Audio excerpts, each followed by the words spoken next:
नमस्कार.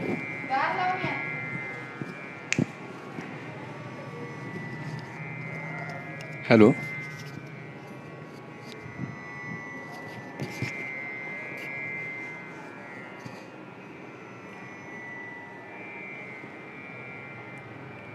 वक्रतुंड महाकाय सूर्यकोटि समप्रभ निर्विघ्नं कुरु मे देव सर्वकार्येषु सर्वदा. गणनाथ सरस्वती रविशुक्रो बृहस्पतिः पंचेतानि स्मरेन्नित्यं वेदवाणी प्रवर्तते.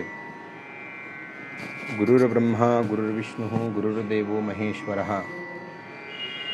गुरुः साक्षात् परं ब्रह्म तस्मै श्री गुरवे नमः. नमामि सद्गुरुं शान्तं सच्चिदानन्दविग्रहं पूर्णब्रह्मपरानन्दम् ईशमानन्दिवल्लभम्. यस्य वेदमयी वाणी यस्य देवमयी तनुः यस्य ब्रह्ममयी दृष्टिः स गुरुः पातु मां सदा. योऽन्तः प्रविश्य मम वाचमिमां प्रसुप्तां सञ्जीवयत्यखिलशक्तिधरस्वधाम्ना अन्यांश्च हस्तचरणश्रवणत्वगादीन् प्राणान्नमो भगवते पुरुषाय तुभ्यं. जयांचे केलिया स्मरण होय सकळ विद्यांचे अधिकरण. तेची वंदू श्रीचरण श्री गुरूंचे. पुंडलीकवरद हरिविठ्ठल श्री ज्ञानदेव तुकाराम पंढरीनाथ भगवान की जय. गोपाल कृष्ण भगवान की जय. अवधूत चिंतन श्री गुरुदेव दत्त साधू महाराज की जय. सर्वांना सप्रेम हरिस्मरण.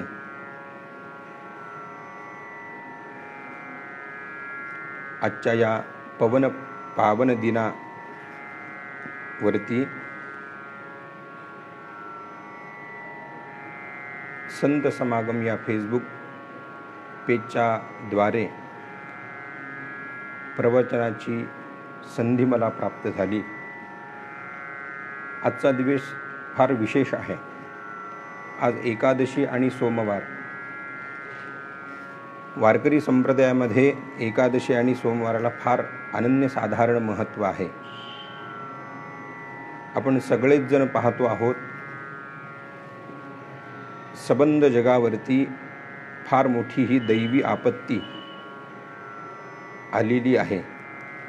ही फार मोठी वैश्विक महामारीमध्ये आपण सगळेजण या महामारीतून जातो आहोत आणि आपणा सर्वांना निरोगी निरामय राहण्यासाठी म्हणून शासन आज्ञेने स्वीकारलेल्या या गृहवासामध्ये आपण सर्वजण आहोत. आणि या ग्रहवासामध्ये राहत असताना अमूल्य असा जो वेळ आहे तो अपव्यय होऊ नये म्हणून, तो सत्कारणी लागावा म्हणून आमचे जे मित्र आहेत, आमचे परमस्नेही हरिभक्तीपरायण वेदशास्त्र संपन्न प्रवीणजी केळीकर यांनी हा जो उपक्रम राबवलेला आहे तो खरोखरच अत्यंत स्तुत्य आहे, कौतुकास्पद आहे. काय मनुष्य सर्व काही मिळवू शकतो, पण गेलेला जो वेळ असतो तो वेळ पुन्हा आपल्याला कधीच प्राप्त होत नसतो.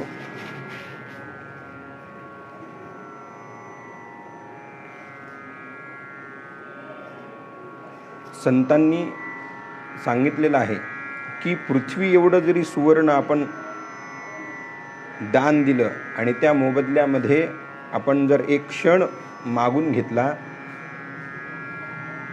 तर भगवंत म्हणतात ते मिळत नाही, भगवंत तो देत नाही. एवढं वेळेला महत्त्व आहे. शंकराचार्यांनी सांगितलंय आपल्या आयुष्यातला वेळ जाणं, वेळ अपव्यय होणं ही सगळ्यात मोठी जीवनाची फार मोठी हानी आहे. म्हणून वेळेला फार महत्त्व आहे.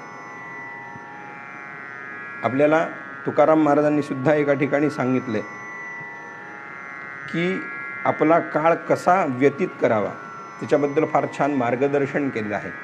काळ सारावा चिंतने, एकांतवासी गंगा स्नाने, देवाच्या पूजने प्रदक्षिणा तुळशीच्या. तुकाराम महाराजांनी आपल्याला फार सुंदर मार्गदर्शन केलेलं आहे की काळ सारावा चिंतने.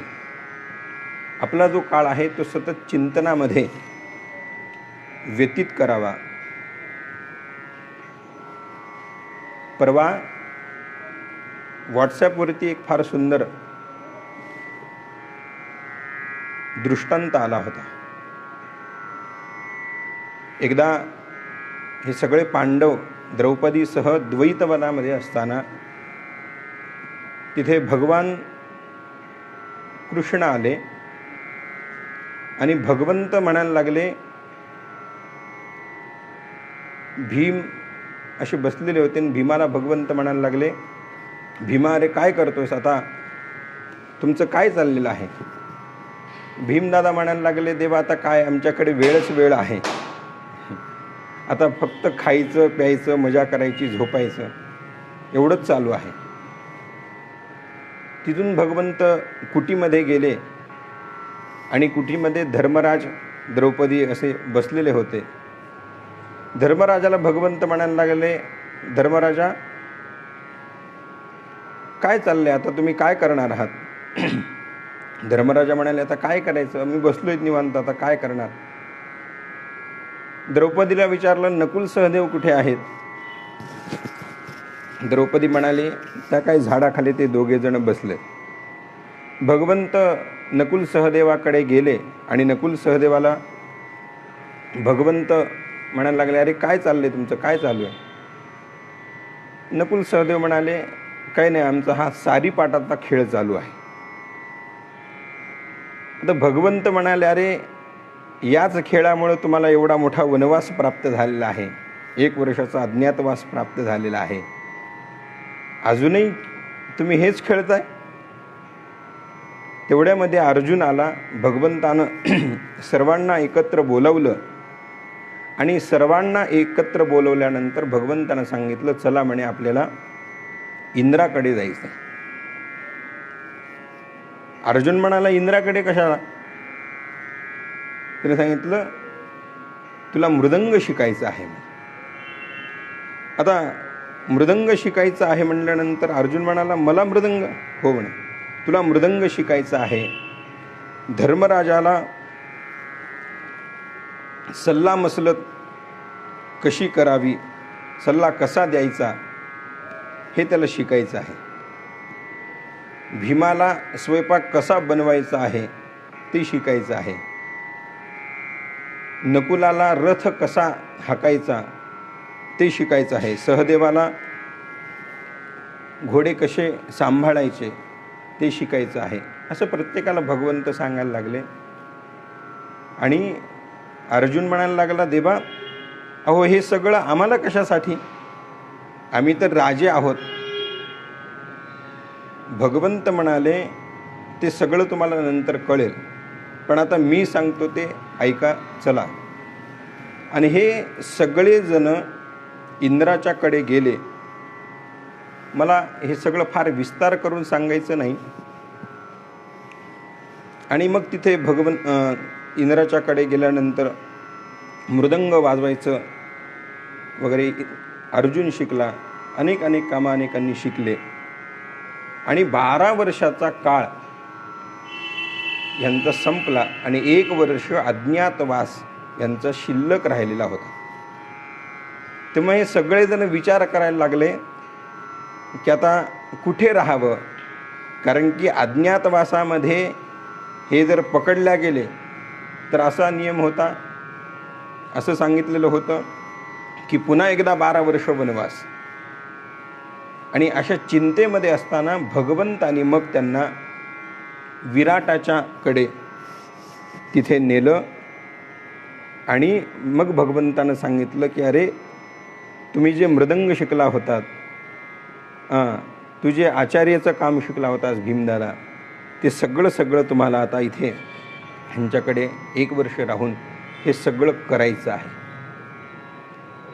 या कथेतून मला काय सांगायचं आहे की खाली वेळ, रिकामा वेळ मिळाल्यानंतर माणसानं तो कधीच व्यर्थ गमवू नये, व्यर्थ घालवू नये. त्या रिकामा वेळेमध्ये माणसानं आपल्या बुद्धीला, मनाला चालना मिळण्यासाठी म्हणून महाराज धार्मिक ग्रंथाचं अवलोकन, अध्ययन केलं पाहिजे, जेणेकरून आपली सर्वांगानं सर्वतोपरी आपलं कल्याण होईल. आपला जे पुढचं भावी आयुष्य आहे त्या आयुष्यामध्ये त्या अध्ययनाचा उपयोग होईल, आहे की नाही, ह्याचा विचार केला पाहिजे. नाहीतर लॉकडाऊनमध्ये भरपूर वेळ मिळाला, आता काय करायचं आहे तर झोपा काढायच्या, गेम खेळायचं, आहे की नाही. तर ह्याच्यामध्ये आपण आपला वेळ घालून, वेळेला फार महत्त्व आहे. अहो एका ठिकाणी फार छान वर्णन केलंय, नष्टम द्रव्यम लभ्यते कष्टसाध्यम, नष्टा विद्या लभ्यतेभ्यासनिष्ठा, नष्टारोग्यम सुपचारेषु साध्यम, नष्टा वेला या गतासा तवैव. याचा अर्थ असा आहे, माणसाचं जर द्रव्य गेलं तर ते कष्टानं पुन्हा साध्य करता येईल. नष्टम द्रव्यम लभ्यते कष्टसाध्यम, ते पुन्हा कष्टानं आपल्याला मिळवता येईल. नष्टा विद्या, एखादी विद्या आपण ग्रहण केली आणि ती जर विसरली तर आपण अभ्यास करून ती पुन्हा मिळवू शकतो. नष्टारोग्यम, आपलं खूप चांगलं सुदृढ आरोग्य आहे, पण ते आरोग्य जर आपलं गेलं तर चांगले उपचार करून आपल्याला आरोग्य पुन्हा आपल्याला प्राप्त होईल. पण नष्टा वेला या गतासा तवै, पण एकदा का वेळ गेली की ती वेळ पुन्हा कधीही आपल्याला मिळत नसते, एक नाही. म्हणून एका ठिकाणी सुभाषितामध्ये सुभाषितकारांनी फार छान वर्णन केले. एखादा मूर्ख व्यक्ती आपला वेळ कसा व्यतीत करतो आणि एखादा विद्वान, एखादा सज्जन व्यक्ती आपला वेळ कसा व्यतीत करतो, एका सुभाषितामध्ये फार छान ग्रथित केलेलं आहे. काव्यशास्त्र विनोदेन कालो गच्छति धीमताम, व्यसनेन च मूर्खाणाम निद्रया कलहे नवा. जे मूर्ख लोक असतात ते आपला काळ कसा व्यतीत करतात, व्यसने नच मूर्खाणाम, व्यसनामध्ये, झोपेमध्ये, कलहामध्ये हे व्यतीत करतात. आणि विद्वान लोक काव्यशास्त्र विनोदेन, ऐक नाही. म्हणून मला असं वाटतंय की आपण मूर्ख नाहीत हे सिद्ध करण्यासाठी ही फार छान वेळ आहे. आणि म्हणूनच या आमच्या प्रवीण शास्त्रींनी हा जो योग जोडून आणलेला आहे तो अत्यंत सुंदर आहे, हे कौतुकास्पद आहे, स्तुत्य आहे. आजच्या या प्रवचनासाठी निवडलेला जो अभंग आहे तो जगद्गुरू श्री संत तुकोबाराय यांचा 4 चरणाचा अभंग आहे. क्षणोक्षणाची करावा विचार, तरावया पार भवसिंधू, नाशिवंत देह जाणार सकळ, आयुष्य खातो काळ सावधान. संत समागमी धरावी आवडी, करावी तातडी परमार्थाची. नाशिवंत देह जाणार सकळ, आयुष्य खातो काळ सावधान. तुका म्हणे इह लोकीच्या व्यवहारे, नका डोळे धुरे भरुनी राहो. नाशिवंत देह जाणार सकळ, आयुष्य खातो काळ सावधान. या प्रस्तुत अभंगामधून तुकाराम महाराजांनी आपल्याला उपदेश केलेला पाहायला मिळतो. काय आहे? संतांचा जर विचार केला तर संतांची प्रत्येक क्रिया, संतांचं प्रत्येक वचन हे उपदेशच म्हणावं लागतं. कारण की तुकाराम महाराजांनीच एका ठिकाणी गाथेमध्ये सांगितलेलं आहे, संताचा उदीम उपदेशाची पेठ.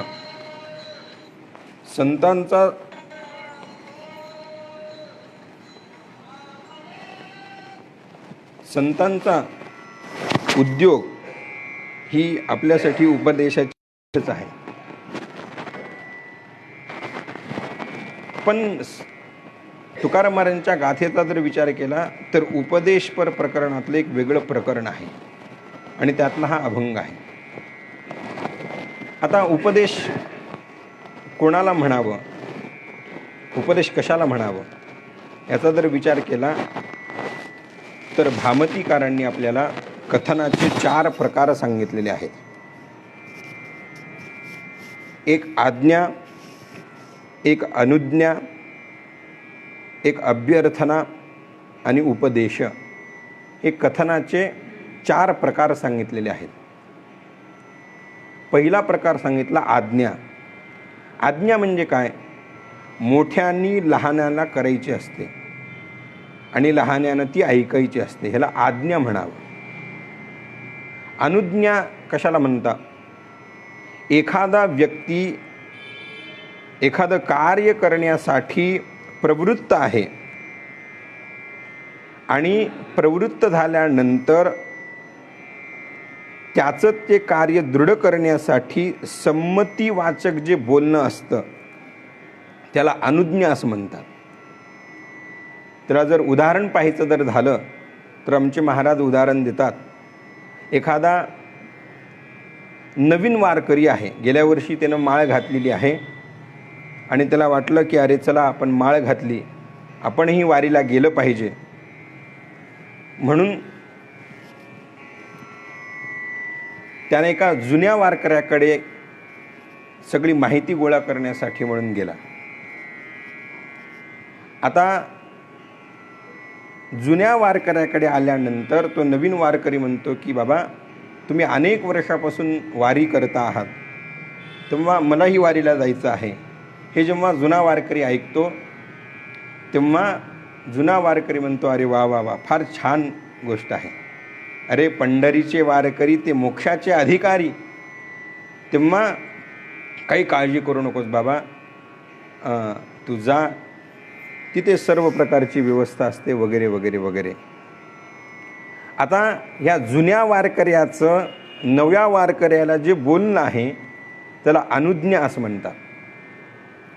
म्हणजे वारीला जाण्याची प्रवृत्ती त्याच्यामध्ये मुळात आहे, फक्त दृढ करण्यासाठी संमतीवाचक जे बोललं जातं त्याला अनुज्ञा असं म्हणतात. पुढचा कथनाचा प्रकार येतो अभ्यर्थना. अभ्यर्थना या शब्दाचा सरळ सरळ अर्थ असा आहे की प्रार्थना. लहानांनी मोठ्यांना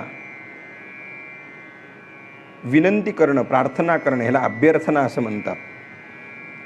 आणि शेवटचा प्रकार सांगितला उपदेश. या उपदेशामध्ये मोठ्यांनी लहान्यांना करायचा असतो. आता आज्ञा आणि उपदेश या दोघाचा जर विचार केला तर आज्ञेमध्येही मोठाच लहान्याला सांगत असतो आणि उपदेशामध्ये सुद्धा मोठाच लहान्याला सांगत असतो. पण आज्ञा आणि उपदेशामध्ये फरक पाहायला मिळतो. फरक आहे.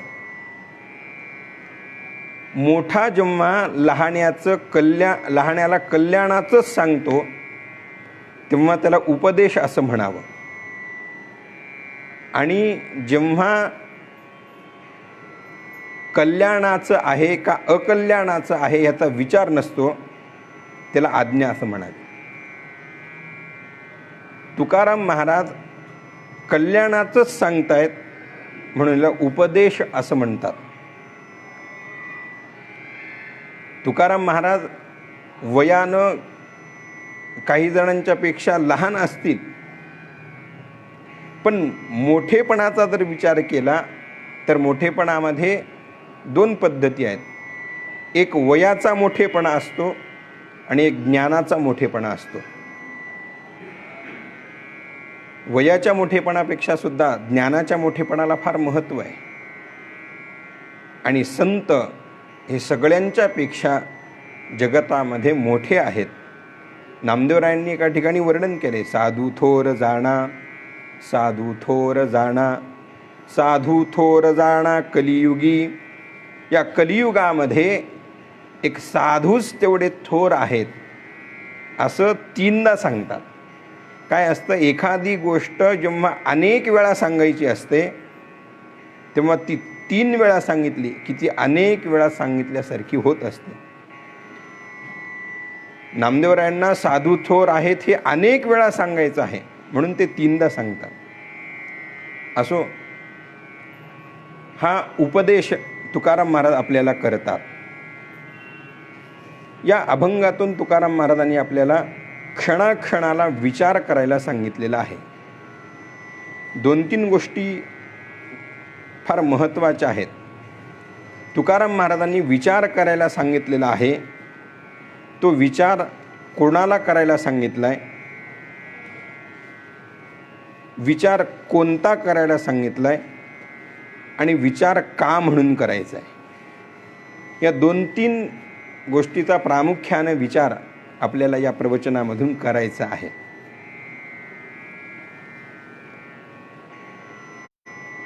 तुकाराम महाराजांनी विचार करायला सांगितलं, पण विचार नेमका कोणी करायचा, कोणाला तुकाराम महाराजांनी विचार करायला सांगितला आहे? पशुपक्ष्यांना सांगितलं आहे का मनुष्याला सांगितलं आहे का अजून कोणाला सांगितलं आहे? हे महत्त्वाचं आहे ना. याचा जर विचार केला तर तुकाराम महाराजांनी जो आपल्याला उपदेश केलेला आहे तो कोणालाही विचार करायला सांगत नाही, तर ते आपल्यालाच विचार करा म्हणून सांगतात. मनुष्यानेच विचार करायला हवा, कारण की मनुष्यच हा विचारप्रधान जीव आहे. ऐक नाही, संत हे कर्मप्रधान असतात. मनुष्य हा म्हणजे आपण विचारप्रधान असतो आणि पशुपक्षी हे भोगप्रधान असतात. पशुपक्ष्यांच्या ठिकाणी विचार करण्याचे सामर्थ्य, विचार करण्याची शक्ती त्यांच्यामध्ये नाही आहे. म्हणून तुकाराम महाराजांनी जो विचार करायला सांगितला आहे तो पशुपक्ष्यांना नाही, तर तो आपल्याला करायला सांगितलेला आहे. कारण की तुकाराम महाराज जेव्हा एखादा उपदेश करतात तेव्हा ते अधिकार पाहून उपदेश करतात. नवे नवे अधिकार पाहून उपदेश केला पाहिजे. एका ठिकाणी तुकाराम महाराजांनी सांगितले, अधिकार तैसा करू उपदेश, साहे ओझे त्यास तैसे द्यावे. ऐक नाही, ज्याचा जो अधिकार आहे त्याला तेच सांगितलं पाहिजे. या अभंगामध्ये तुकाराम महाराजांनी एक दृष्टांत दिला आहे. मुंगीला जर सांगितलं की हे हत्तीवर बसायचं आसन आहे आणि हे आसन जरा इकडे आणून दे, तर ते शक्य आहे का हो? ते जसं शक्य नाही तसं ज्याला जे पचतं त्याला ते सांगितलं पाहिजे. एखाद्या 5 वर्षाच्या मुलाला जर तुम्ही म्हणालात हे 50 किलोचं साखरेचं पोतं आहे, हे जरा उचलून इकडे ठेव, हे शक्य आहे का? अरे, ज्याला जे शक्य आहे त्याला त्याच पद्धतीनं उपदेश केला पाहिजे. त्याला त्याच पद्धतीनं उपदेश करतात. किंवा एखादा 80 वर्षाचा म्हातारा आहे, त्याला जर सांगितलं हे एवढं एवढं ओझं आहे तुम्ही उचलून ठेवा, तो म्हणतो अरे मलाच उचलायची वेळ आली आणि मी हे ओझं काय उचलून ठेवू? मला काय सांगायचं आहे की उपदेश करताना अधिकार समजून उपदेश केला पाहिजे. ठीक नाही, कुठेही उपदेश संत महात्मे कोणालाही करत नाहीत. मनुष्यालाच उपदेश करतात. आपणच विचार प्रधान आहोत, आपणच विचार केला पाहिजे. पशुपक्ष्यामध्ये ते सामर्थ्य नाही, ते ज्ञान नाही, त्यांच्यामध्ये ती ताकद नाही आहे. आपल्यामध्ये ती ताकद आहे. काय? एकादश स्कंदामध्ये फार छान विचार आलेला आहे. ब्रह्मदेवानं सृष्टी निर्माण करायला प्रारंभ केला. सृष्ट्वा पुराणी विविधान्यजयात्मशक्त्या. ब्रह्मदेवानी आपल्या आत्मशक्तीनं सृष्टी निर्माण करायला प्रारंभ केला. काय काय निर्माण केला? वृक्षान, सरीसृप, पशून, खगदंश, मत्स्यान. अनेक प्रकारचे जीव ब्रह्मदेवानं निर्माण केले. वृक्षान, अनेक प्रकारचे वृक्ष निर्माण केले. सरीसृप म्हणजे सरपटणारे प्राणी निर्माण केले. खग, आकाशातून उडणारे प्राणी निर्माण केले. पशु, दंश म्हणजे दुसऱ्याला दंश करून आपली उपजीविका साधणारे डास वगैरे वगैरे असे अनेक जीव निर्माण केले. दंश, मत्स्यान म्हणजे जलचर निर्माण केले. ब्रह्मदेवानं एवढं सगळं निर्माण केलं, पण तै अतुष्ट हृदयम. ब्रह्मदेवाला मात्र एवढ्या सगळ्यांना निर्माण करून काही प्रसन्नता मिळाली नाही. अतुष्ट हृदयम. आणि मग ब्रह्मदेवानं पुरुषं विधाय मनुष्याची, मानवाची निर्मिती केली.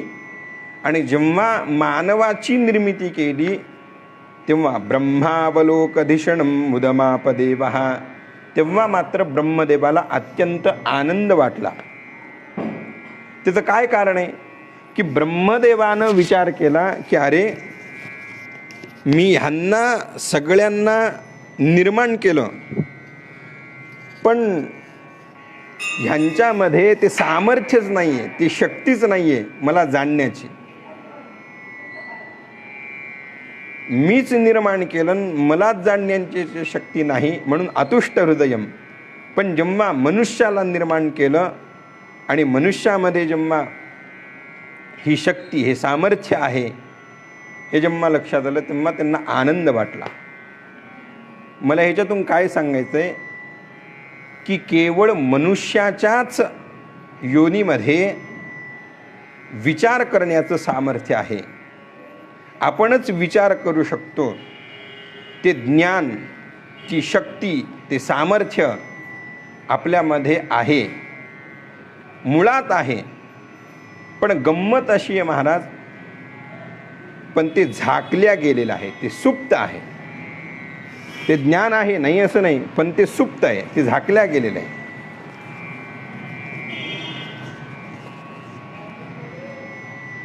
रामायणामधला एक प्रसंग मला या निमित्तानं आठवतो. रामायणामध्ये जेव्हा रामचंद्र प्रभू, आईसाहेब आणि लक्ष्मण महाराज हे जेव्हा वनवास, तेव्हा रावणाच्या कडून सीतामातेचं अपहरण झालं. आणि मग सीतेचा शोध घेत असताना, मी फार काही सगळं लांबलचक सांगत बसत नाही, शोध घेत असताना सुग्रीवाची मैत्री झाली. आणि सुग्रीवानं प्रतिवचन दिलं की बाबा मी मदत करतो. आणि काही काळ गेल्यानंतर सुग्रीवांनी अनेक चहूबाजूला अनेक वेगवेगळ्या प्रकारची वानरं, त्यांची तुकडी, त्यांची सेना हे पाठवलं. आणि ज्या दक्षिण दिशेमध्ये सीतामाई गेलेल्या आहेत, हे जेव्हा कळालं तेव्हा दक्षिणेकडे जी तुकडी पाठवली ती जरा विशेष होती. त्याच्यामध्ये नल, नील, जांबुवंत, अंगद असे मोठमोठे महाराज शूरवीर असे हे वानर होते. आणि हे शोध घेत घेत घेत घेत महाराज समुद्रापर्यंत आले. आणि समुद्रापर्यंत आल्यानंतर मग तिथे संपातीची भेट झाली वगैरे वगैरे. फार छान कथा आहे. आणि मग त्यानं सांगितलं की बाबा सीतामाई इथून 100 योजन दूर लंका नगरी आहे. त्या लंका नगरी वाटिकेमध्ये आई साहेब चिंतन करीत बसलेले आहेत. हे जेव्हा कळालं तेव्हा या सगळ्यांचा विचार सुरू झाला. जायचं कसं पलीकडे. मग कोणी म्हणतंय माझी 10 योजन उडी जाती, कोणी म्हणतंय माझी 40 योजन, कोणी 50 योजन, असं अनेक योजन उडी जाते. आता गंमत अशी आहे 10 योजन उडी जरी गेली तरी ती समुद्रामध्येच पडणारी आहे आणि 90 योजन उडी जरी गेली तरी ती समुद्रातच पडणार आहे. तेव्हा अंगद म्हणाला जांबुवंत महाराज सगळ्यामध्ये तुम्ही मोठे आहात, तेव्हा आम्ही आमचं सामर्थ्य सांगितलं, पण तुमची उडी किती जाते.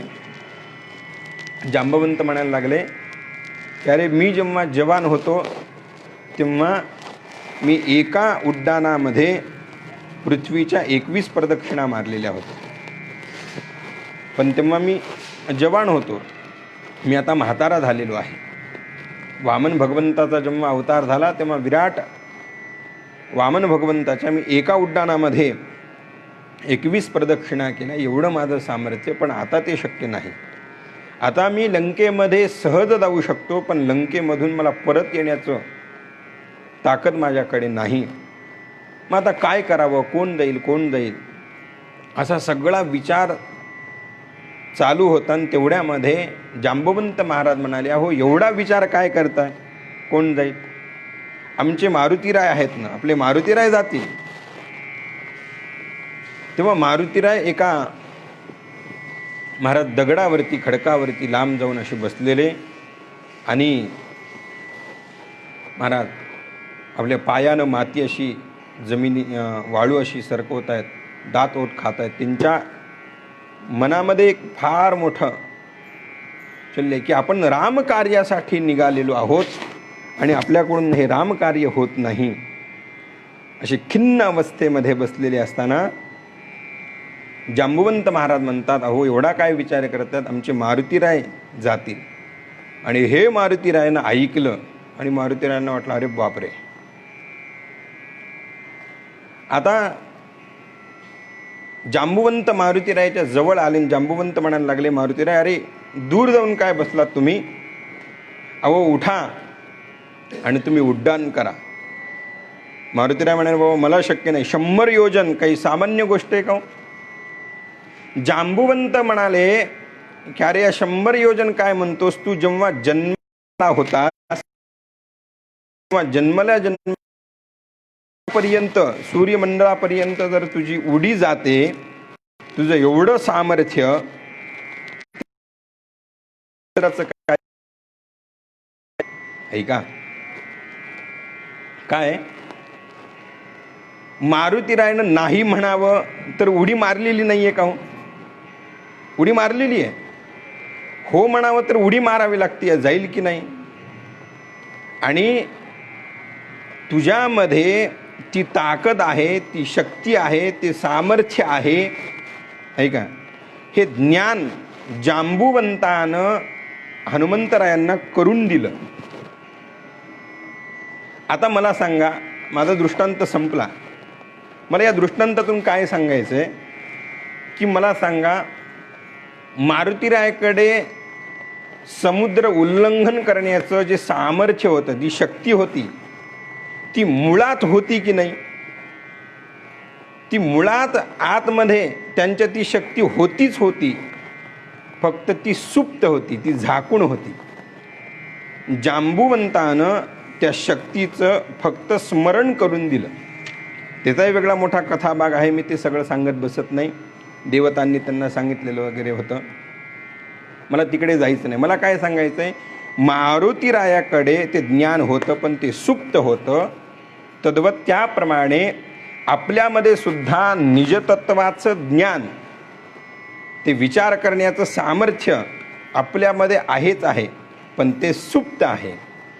जसं मारुतीरायाला जांबुवंतानं आठवण करून दिली, ते ज्ञान करून दिलं, बस त्याचप्रमाणे सद्गुरू आपल्याला आपलं अज्ञान दूर करून आपल्या मुळामध्ये जे असलेलं ज्ञान आहे ते ज्ञान आपल्याला करवून देतात. सद्गुरू आपल्याला तारतात. सद्गुरू आपल्याला तारतात म्हणजे काय हो?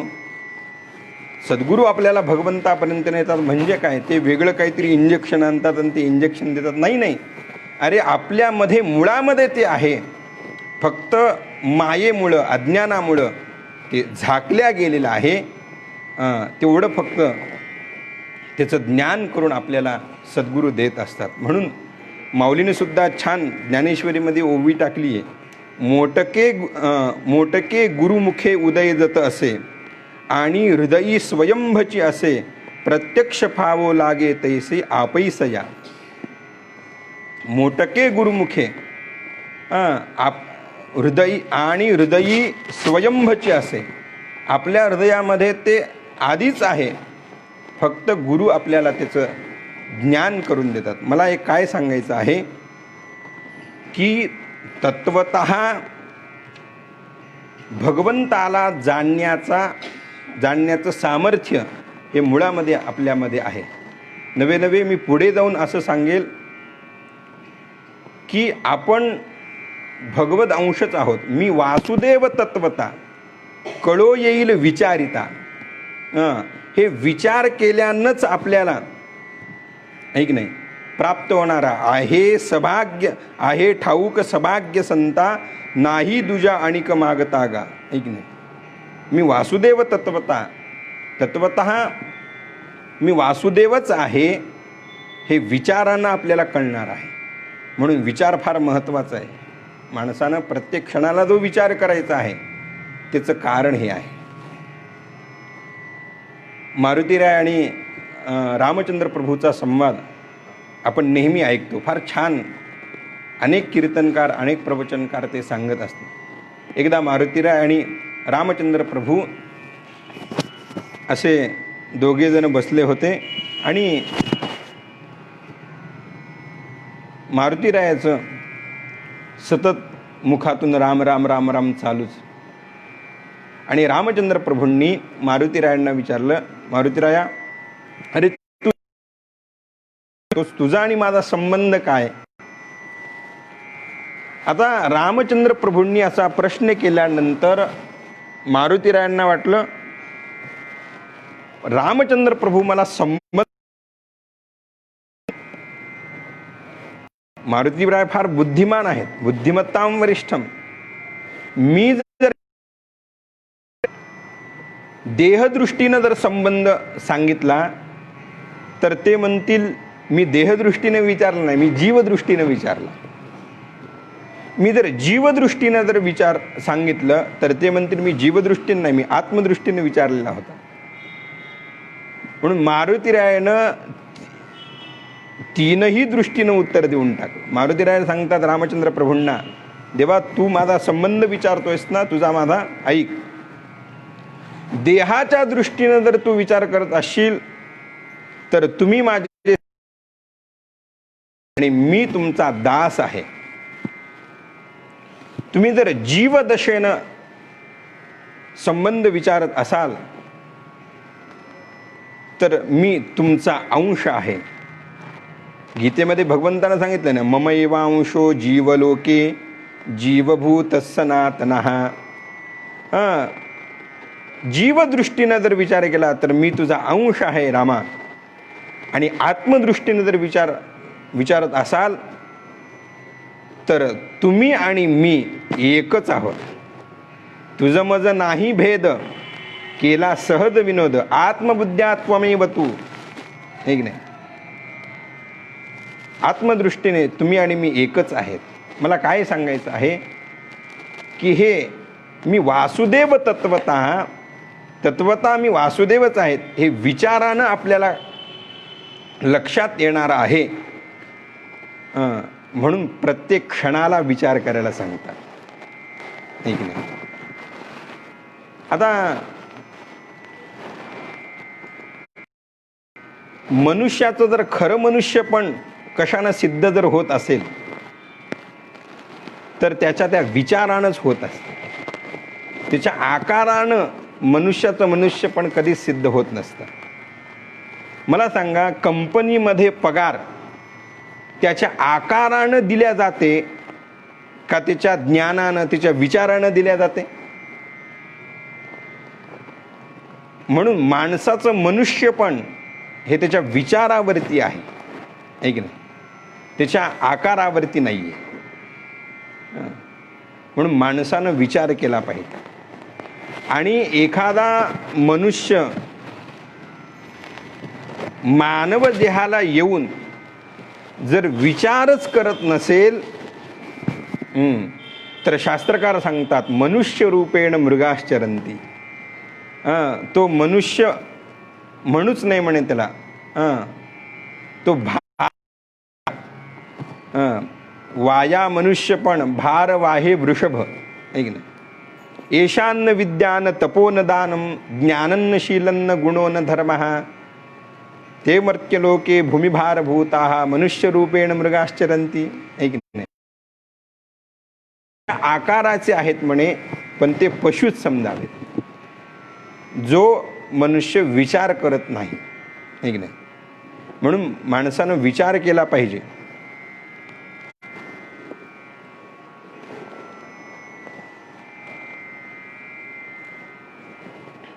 तुकाराम महाराजांना एकाने विचारलं, महाराज तुम्ही विचार करायला सांगतात, विचार करायला सांगतात. अहो ठीक आहे, प्रत्येक क्षणाला विचार करायला सांगतात, पण जे विचार करत नाहीत तुम्ही त्यांना उपदेश करा ना. आमचा तर विचार चालूच आहे ना, आम्ही विचार काही करत नाही आहेत का? आम्ही विचार करतोच आहोत ना. मला सांगा, असा एक तरी मनुष्य आहे का तो विचार करत नाही? प्रत्येकाला चालू आहे ना. आता हे लॉकडाऊन कधी संपेल, विचार चालूच आहे, एक नाही. लॉकडाऊन संपल्यानंतर कसं होईल, विचार चालूच आहे ना. एवढं जे नुकसान झालेलं आहे हे नुकसान कसं भरून निघेल, विचार चालूच आहे ना. प्रत्येक जण विचार करतोच आहे. जे विचार करत नाहीत त्यांना तुम्ही सांगा विचार करायला, ठीक नाही. माणूस प्रत्येक जण विचार करतोच आहे. आता बटाट्याचे मिळालेत ते आता कांद्यात घालावेत का मिरच्यात घालावेत, एक नाही. विचार चालूच आहे. ह्याला बुडवायचा त्याला बुडवायचा, ह्याच्याकडून एवढे वसूल करायचे, प्रत्येकाचा वेगवेगळ्या पातळीवरती वेगवेगळा विचार चालूच आहे ना. पण तुकाराम महाराजांनी सांगितलं की अरे तुम्ही हा जो विचार करतायत ना, हा विचार काही उपयोगाचा नाही, हा निरर्थक विचार आहे. या विचाराचा काही उपयोग नाहीये. विचार 3 पद्धतीचा सांगितलेला आहे. काही विचार निरर्थक असतात, काही विचार दुःखदायी असतात आणि काही विचार आत्मानात्म असतात. हे विचाराचे 3 प्रकार सांगितले जातात. तुम्ही जो विचार करतात ना ते सगळा निरर्थक विचार आहे. तुकाराम महाराज म्हणतात अरे हे काही विचार उपयोगाचे नाहीत. काही माणसं इतका विचार करतात काही त्याला काही संबंध नसतो. एक जण म्हणायला लागला, महाराज अहो समुद्राला जर आग लागली तर कसं होईल? आता मला सांगा, या विचाराला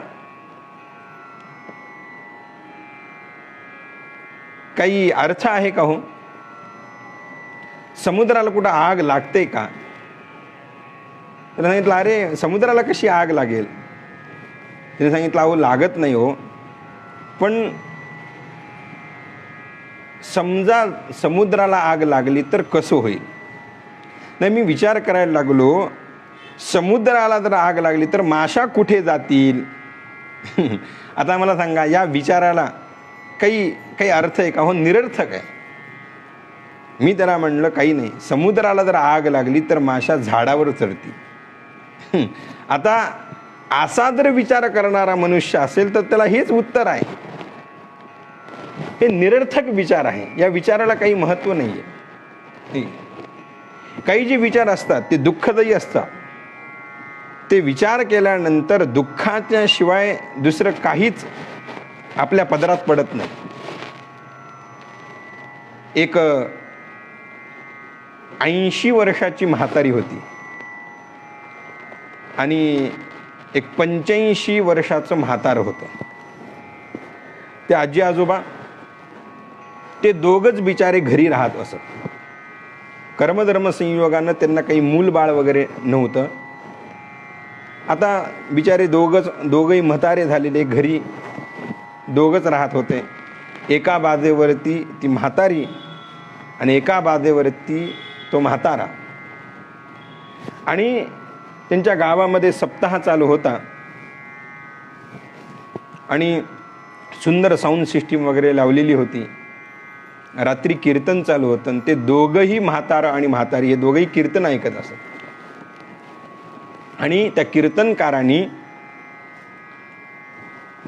विषय सुरू केला, भगवंत जो आहे तो भगवंत फार कृपाळू आहे, भगवंत फार दयाळू आहे. भगवंताकडे कर्तुम अकर्तुम अन्यथा कर्तुम असं सामर्थ्य आहे. त्या महाराजांचा विषय चालू होता आणि त्यांनी सांगितलं, मूकं करोति वाचालं पंगुं लंघयते गिरिं यत्कृपातमहं वंदे परमानंद माधवम. अरे कर्तुम अकर्तुम अन्यथा कर्तुम असलेले परमात्मा, त्यांच्याकडे काय सामर्थ्य आहे. मूकं करोति वाचालं, अरे भगवंतानं जर कृपा केली तर मुक्याला वाणी देऊ शकता. पंगुम लंघयते गिरिम, एखादा पांगळा जर असेल आणि भगवत कृपा जर झाली तर फार मोठा पर्वत तो सहज पार करू शकेल. हे सगळा विषय त्या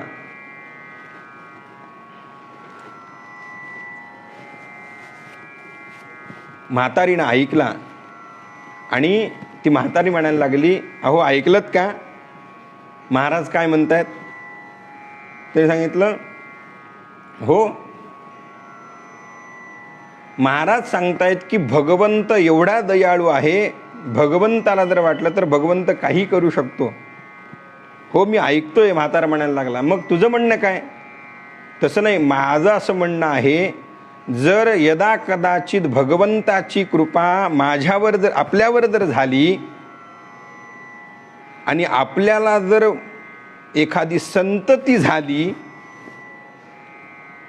तर ती कुठे झोपेल. माझा काय चालू आहे, काही विचार दुःखदायी असतात. आता तो म्हातारा म्हणतो, अगं काही वेडी झालीस का, तू 80 वर्षाची आहेस, आता कुठे तुला संतती होईल का. ती म्हातारी म्हणते, अहो होणार नाही मलाही माहीत आहे, पण भगवंत दयाळू आहेत, भगवंताकडे एवढं सामर्थ्य आहे आणि जर यदा कदाचित भगवंतानं कृपा करून जर आपल्याला संतती दिली तर मी विचार करते या बाजवरती कुठं झोपल्ले करू. आता ते म्हातारं जरा विनोदी होतं. त्या म्हाताऱ्याने सांगितलं, काही काळजी करू नकोस, तू थोडं पलीकडे सरक म्हणजे त्या लेकराला झोपायला जागा मिळेल. महाराज ती म्हातारी सहजच महाराज पलीकडे सरकली त्या आनंदामध्ये आणि धडान दिशा महाराज त्या बाजूवरून पडली आहे की नाही. पडल्यानंतर कमरेला मार लागला, तिला उठता येईना आहे की नाही. माझा दृष्टांत संपला. मला सांगा, या आजीबाईला कोणी पाडलं, असलेल्या पोरानं पाडलं का नसलेल्या पोरानं पाडलं. मला सांगा, नसलेलं पोरगं जर बाजवून पाडतंय तर असलेल्या पोराचं काय आहे. म्हणून काही विचार जे आहेत ते अत्यंत दुःखदायी असतात.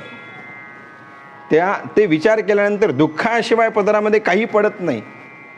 पण काही विचार जे असतात ते काही विचार आत्मा अनात्म असतात, सारासार सार काय, असार काय, सत काय, असत काय, पवित्र काय, अपवित्र काय, एक नाही, ह्याचा विचार माणसानं नेहमी करावा. तुकाराम महाराजांनी जे सांगितलंय ते तुम्ही कुठलाही विचार करू नका, निरर्थक करू नका, दुःखदायी करू नका, तर तुम्ही आत्मानात्म विचार करा, सारासार विचार करा. तुकाराम महाराजांनीच सांगितलंय, सारासार विचार करा उठा उठी, नाम धरा कंठी विठोबाचे, है की नाही, तयाच्या चिंतने तरतील दोषी, है की नाही. आपल्याला सारासार विचार तुकाराम महाराजांनी करायला सांगितलेला आहे. हस्तामलकाचार्य आणि आद्य जगद्गुरु शंकराचार्य यांच्या संवादामध्ये फार सुंदर विचार आहे. कोहम कथमिदम जातम कोवैः कर्तास्य विद्यते उपानहम उपादानम किमस्ति ह विचार कीयमीदृशः, है की नाही, की संवाद फार महत्त्वाचा आहे. कोहम, माणसानं नेहमी विचार करताना मी कोण आहे, कथमिदम जातम, मला कुठे जायचं आहे, है की नाही, मला जे भगवंतानं इथे पाठवलेलं आहे ते कशाकरता पाठवलेलं आहे. मी जे इथे आलो ते पाप करण्यासाठी आलो का पुण्य करण्यासाठी आलो.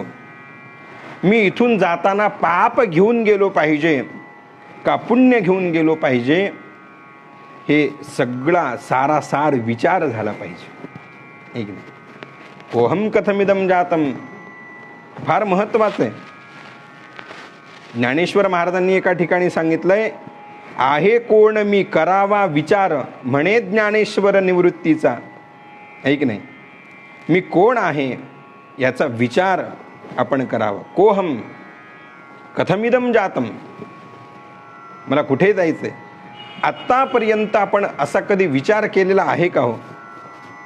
एकदा खरंच आपण आपल्या मनाशी विचारून पहा की आपण हा विचार कधी करतो का, की मी कोण आहे, मला कुठे जायचं आहे, मी इथे कशासाठी आलो आहे, इथून जाताना मला काय न्यायचं आहे, इथे मी जे आलोय ते पाप संपादन करण्यासाठी का पुण्य संपादन करण्यासाठी, याचा विचार झाला पाहिजे, आहे की नाही. म्हणून तुकाराम महाराजांनी जो विचार करायला सांगितलाय तो आत्मानात्म विचार करायला सांगितला. आमचे दादा नेहमी परमपूज्य आमचे तीर्थस्वरूप दादा सांगत असतात की माणसानं नेहमी जी गोष्ट सोबत येते त्याचाच विचार केला पाहिजे, आणि जी गोष्ट कधीच सोबत येत नाही त्याचा माणसाने विचार करू नये. पण आपलं नेमकं उलटं होतंय. आता मी तुमच्याशी बोलतो आहे म्हणजे मी तुमच्यापेक्षा वेगळा आहे असं नाही आहे. मीही एक तुमच्यातलाच आहे. आपण सगळेच जण जी गोष्ट आपल्याला कधीच सोबत येत नाही ह्याच्यासाठी आपण सगळं आयुष्य वेचतो, पण जी गोष्ट आपल्या सोबत येणार आहे ह्याच्यासाठी मात्र आपण कधीच काहीच करत नाही, ठीक आहे. आपल्याला सांगितलंय आपण किती जरी काही जरी कमवलं किंवा किती जरी काही जरी मिळवलं तर आपल्याला सोबत काय येणार आहे हो. धनानि भूमौ पशवश्च गोष्ठे भार्या गृहद्वारी जनस्मशाने देहश्चितायां परलोकमार्गे कर्मानुगो गच्छति जीव एकः. आपण नेहमी ऐकणारं हे चिंतन आहोत, ऐक नाही, नेहमीच चिंतन अनेक जण हे सांगत असतात. धनानि भूमौ, आपण कितीही जरी द्रव्य मिळवलं तर मग मला सांगा ते द्रव्य आपला सोबत येतं का हो. शास्त्रकारांनी सांगितलंय धनानि भूमौ. आता ह्याच्यामध्ये थोडासा बदल करावा लागेल. आता बँकव असं म्हणावं लागेल. पूर्वीच्या काळी बँका नसत, ते द्रव्य जमिनीमध्ये पुरत असत म्हणून भूमौ. आता ते थोडं बदलून बँकव म्हणावं लागेल. एक तरी यमाचे दूत आपला प्राण न्यायला आल्यानंतर तुम्ही जर त्यांना विनंती केली की अहो मी रक्ताचं पाणी केलं आणि मी एवढं सगळं करून 50 लाख माझ्या अकाउंटमध्ये आहेत, मी एवढं मोठं बँक बॅलन्स मी जमा केलं, 50 लाख जाऊ द्या, 1 लाख रुपये तरी तुम्ही मला सोबत द्या. ते यमाचे दूत म्हणतात, अरे 1 लाखाचं काय घेऊन बसलात, तुमच्या कपाळावरती चिटकवलेला रुपयासुद्धा आपल्यासोबत येत नाही. ऐक, ते आपल्याला जमिनीवरतीच ठेवून जावं लागतं. धनानी भूमौ पशवश्च गोष्ठे. आपण कितीही जरी गुरंढोरं जमा केली तरी मला सांगा, ती गुरंढोरं आपल्यासोबत येतात का? हो, पशवश्च गोष्ठे, ते गोठ्यामध्येच राहणार आहेत. बरं, एवढं आपण ज्या बायकोवरती प्रेम करतो ती बायको तरी सोबत येते का? शास्त्रकार विचार सांगतात, भार्या गृहद्वारी, ती फक्त घराच्या दरवाजापर्यंतच आपल्यासोबत येते.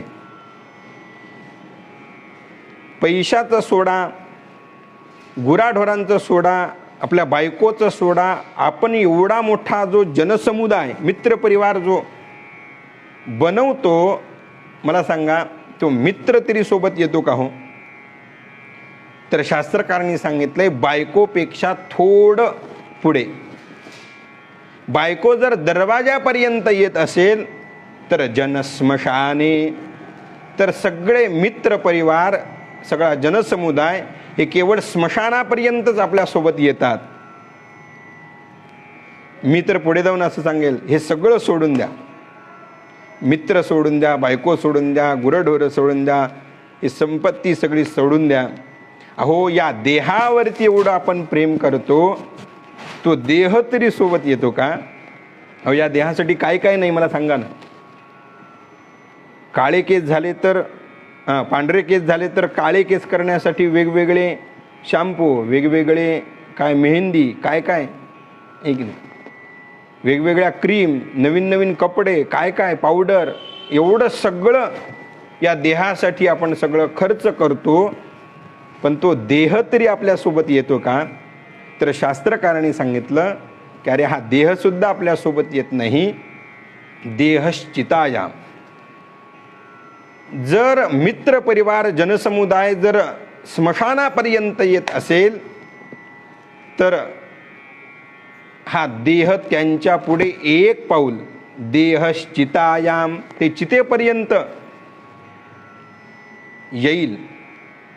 मग शास्त्रकारांना विचारलं, अहो हे येत नाही, ते येत नाही, हे येत नाही, सोबत ते येत नाही, मग सोबत येतं तरी काय? तर आपल्याला सांगितलं, कर्मानुगो गच्छति जीव एकः. आपण जे कर्म करतो ते कर्मच आपल्यासोबत येतं. मग ते चांगलं असलं तरी येतं आणि ते वाईट असलं तरी येतं.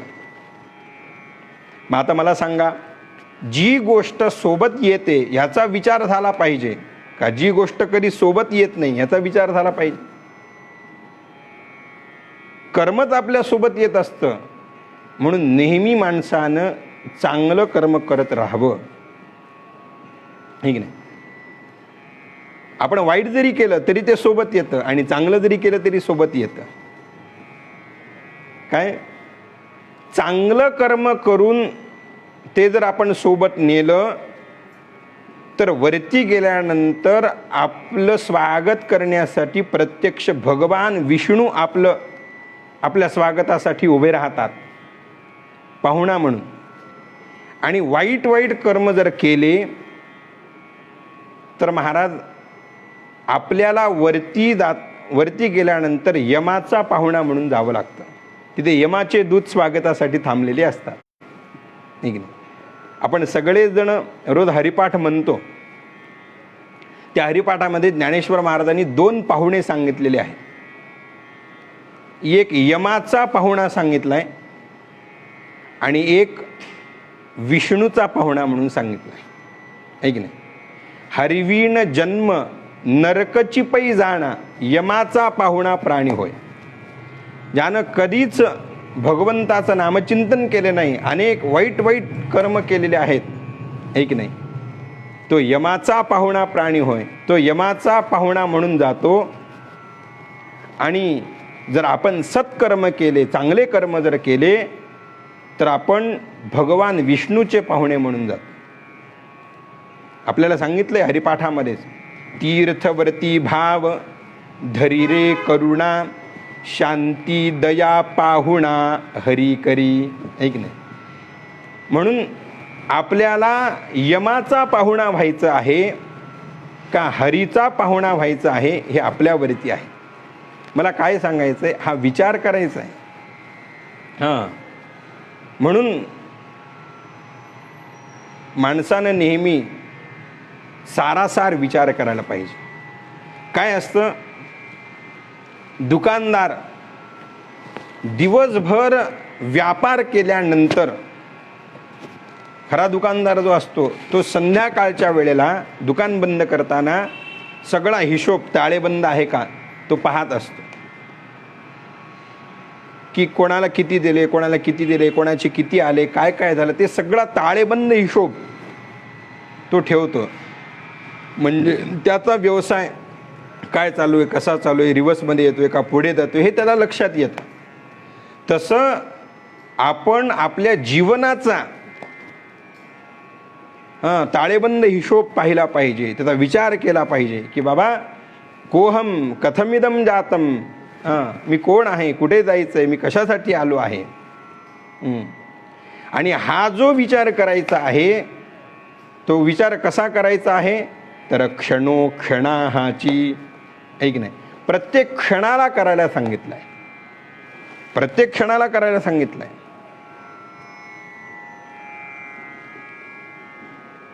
काय, जो केवळ एकाच वेळेचा विचार करतो त्याला पशु म्हणावं. पशु फक्त एकाच वेळेचा विचार करत असतो. जो केवळ एकाच जन्माचा विचार करतो त्याला चार्वाक म्हणावं. ते एकाच जन्माचा विचार करतात. यावत जीवेत सुखम जीवेत वृणं कृत्वा घृतं पिबेत भस्मीभूतस्य देहस्य पुनरागमनं कुतः. आता हे आपल्याला मिळाले ना तर भरपूर आयुष करून घ्या, पुन्हा कोण काय पाहिलंय, हे चार्वाकाचे विचार आहे. फक्त एकाच जन्माचा विचार. जे साधक असतात ते अनेक जन्माचा विचार करत असतात. आणि जे सिद्ध लोक असतात, जे खरे ज्ञानी लोक असतात, ते प्रत्येक क्षणाचा विचार करतात, प्रत्येक क्षणाचा विचार करतात, कायमचा विचार करतात. क्षणोक्षणाची करावा विचार, प्रत्येक क्षणाचा विचार करायला सांगितला. काय कारण आहे हो, त्याचं कारण दुसरं तिसरं काहीच नाही. कुठला क्षण आपल्या जीवनामध्ये शेवटचा येईल हे आपल्याला माहिती नाही. कुठलाही क्षण शेवटचा असू शकतो, ह्याच्यासाठी म्हणून क्षणोक्षणाची करावा विचार. ह्याच्यासाठी प्रत्येक क्षणाला विचार करायला सांगितलंय. प्रतिश्वासम सविश्वासम रामम वद क्षणे क्षणे. प्रतिश्वासम सविश्वासम, प्रत्येक श्वासाला विश्वासपूर्ण रामम वद क्षणे क्षणे. आपण नेहमी रामचंद्र प्रभूंचं स्मरण केलं पाहिजे. का, को विश्वासः पुनश्वासः आगमिष्यति वा नवा. पुन्हा आपल्याला श्वास मिळेल का नाही याची शाश्वती नाही, आहे की नाही. म्हणून प्रत्येक क्षणाला आपल्याला तुकाराम महाराजांनी विचार करायला सांगितलेला आहे. कशासाठी हे जो विचार करायला सांगितलेला आहे तो विचार कशासाठी करायचा आहे, विचार केल्यानं काय प्राप्त होतं,